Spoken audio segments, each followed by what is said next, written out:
अर्नब गोस्वामी के बारे में मैं बताना चाहता हूँ कि अर्नब गोस्वामी से बड़ा दल्ला इस देश में और कोई नहीं है। वो है कि मोदी जी का यूरिन पीने के लिए भी वो तैयार हो जाएगा।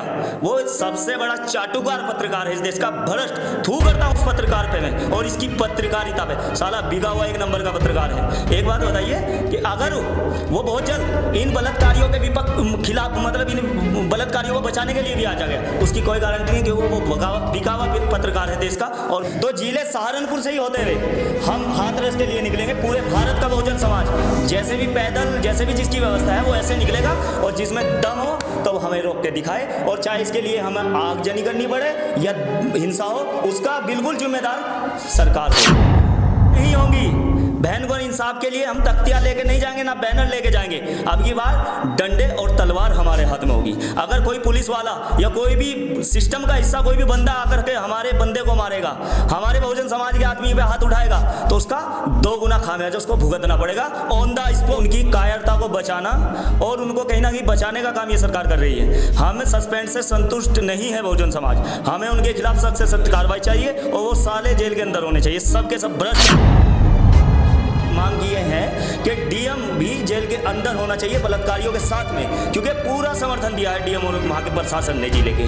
तो इसके लिए हम मांग करते हैं, इतनी फोर्स का इस्तेमाल वहाँ करना चाहिए था, लेकिन एक गरीब परिवार पे करना है तो थू है ऐसी सरकार पे। शर्मनाक है बहुत ही ज़्यादा। इस तरीके से देखते हैं कि जितनी फोर्स उस पीड़ित परिवार की उसमें लगाई है देखभाल के, यानी कि उसको नज़रबंद कर दिया गया है परिवार का। एक बात बताइए कि उनकी बेटी चली गई इस दुनिया से, उनकी बेटी का बलात्कार हो गया, अंतिम संस्कार भी हो गया, लेकिन वहाँ फोर्स रखने का क्या मतलब है सरकार का? क्या छुपाना चाहती है सरकार बहुजनों से? एक बात बताइए, अगर जितनी फोर्स इन्होंने उस गरीब परिवार पीड़ित के लिए लगाई है, इतनी फोर्स पुलवामा में लगाई होती तो 44 जवान हमारे नहीं मरे होते आज। वो 300 किलो RDX देश में ना आता। अधिकारी हैं जिन्होंने एक डीएम की एक वायरल हुई है क्लिप, जिसमें वो पीड़ित परिवार को धमकी दे रहे हैं कि सरकार की बात मान लो और मीडिया 2 दिन में चली जाएगी, 4 दिन में चली जाएगी। तो इस पे डीएम के बारे में क्या कहना?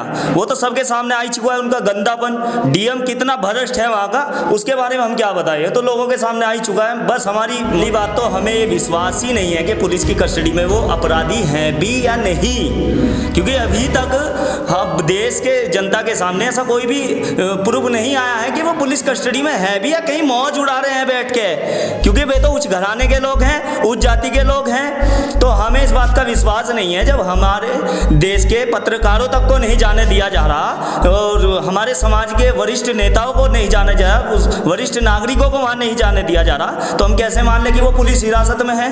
कार्रवाई पहले तो हमारा ये जिला सहारनपुर है, हम यहीं से आगाज लेके चलेंगे। अगर इंसाफ नहीं मिलता 2 दिन के अंदर ही कोई घोषणा सरकार हमें संतुष्ट करने वाली या हमें इंसाफ मिलने वाली कोई सरकार अपनी प्रतिक्रिया नहीं देती है। योगी सरकार की जो पुलिस है वो तो लाठीचार्ज करती है, बैरिकेड लगा देती है, तो आप कैसे कर पाएंगे?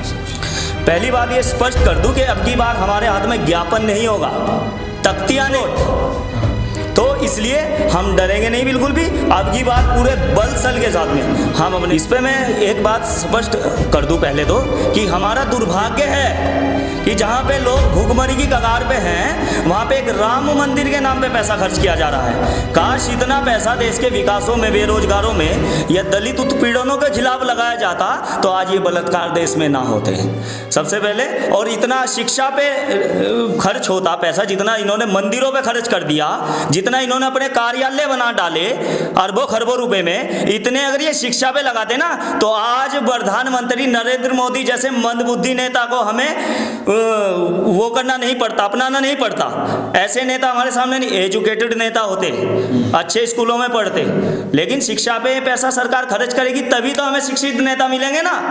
अब मंदबुद्धि नेताओं को झेलना पड़ रहा है हम लोगों को, और उसका पूरा देश खामियाजा भुगत रहा है एक मंदबुद्धि प्रधानमंत्री का।